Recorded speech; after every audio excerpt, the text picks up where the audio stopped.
Hi, this is Pastor Randall Neal at Zion Lutheran Church in Hopkins, Minnesota, and today is Tuesday, September 8th, 2020. And I would like to spend just a few moments with you talking about some important matters that hopefully might be helpful to you in our devotion time today.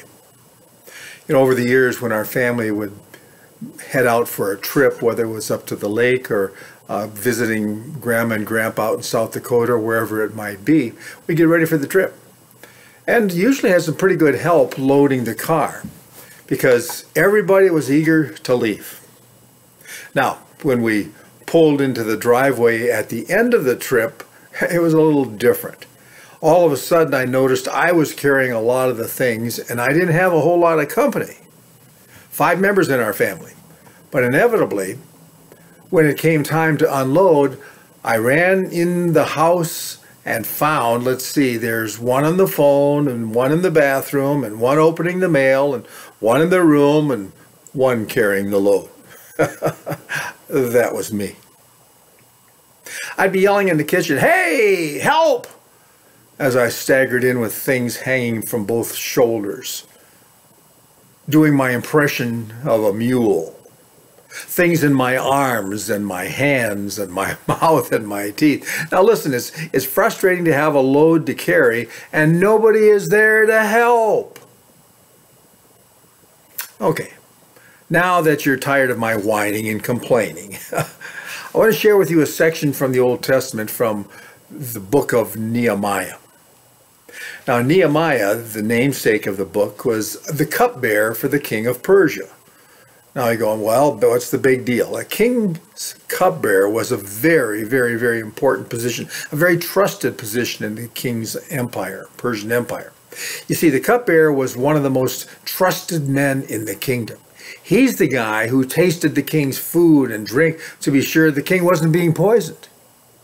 That meant that Nehemiah, a Jewish man, had the ear of the king. Now, with that concept in mind, this section from the Old Testament has even greater meaning for the reader, for you and for me. Now, Nehemiah, he lived in the palace of the king with all the benefits and luxuries that a position that he held entailed. He was in the capital city of Babylon, which was hundreds of miles from the city of Jerusalem, his Jewish home base. But Nehemiah's heart really wasn't in Babylon, but it was back home in Jerusalem. Jerusalem, you have to know, had been torn down, been largely leveled when the Jewish folks had been taken captive and hauled off in chains to Babylon. Well, this whole experience made Nehemiah's heart sick, and he wanted to do something. Finally, after the report came back about the destruction of Jerusalem, Nehemiah decided to do something about it. And here's what he said. Let me quote.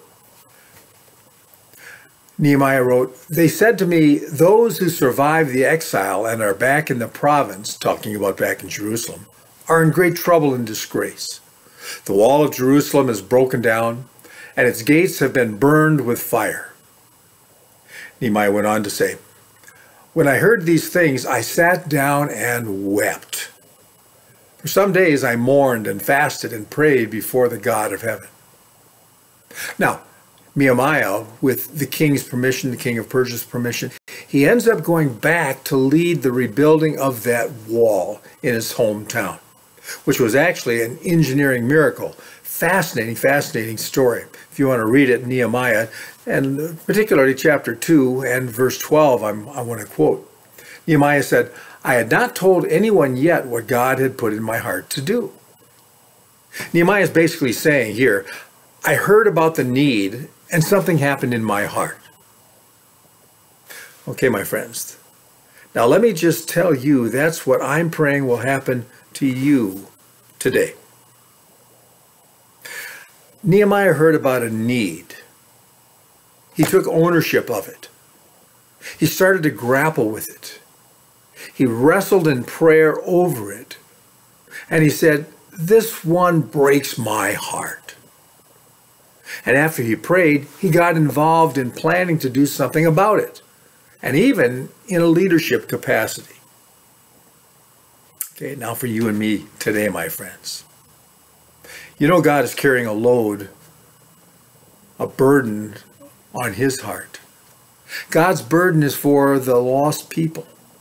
Some are here in the United States, some are in Mexico, some are in Africa, some are in Europe, but they're all headed for an unspeakable eternity without his Son, Jesus Christ. Now, some of the folks he's burdened are children. Some of those that are burdened his heart are teenagers. Some are homeless, some hungry, senior citizens, some are in prison. Some of those lost people live in mansions, some in drug-infested urban neighborhoods, some in garbage dumps around the world, garbage dumps that smolder forever.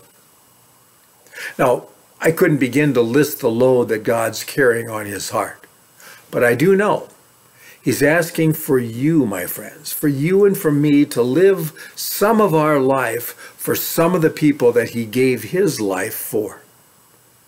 God has a part of his heart that he wants to plant in your heart. Look at Nehemiah. Nehemiah allowed this need to break his heart. And then he got involved in intensive and focused prayer for that need. God wants to put a hot spot, a passionate spot in your heart too, my friends. A focused burden for some mission field or some people group or some urgent need. He doesn't want to bear the burden alone. When we have a heavy load to carry, we expect every family member to help carry part of it, don't we?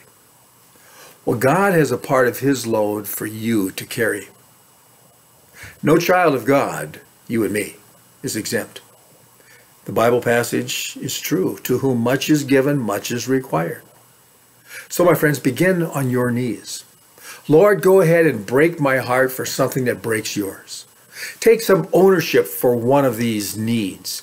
And what will God do with that willing heart? I really don't know. But he'll make your life bigger as you get beyond caring about what just concerns you. And you'll have a bond with Jesus from his heart to yours. That's incredible. My friends, let him share with you something that concerns him. And you'll be in a position to really make a difference because God has planted passion in your heart for something that is in his heart and for the people for whom he died. Thanks for listening. Looking forward to our next time together.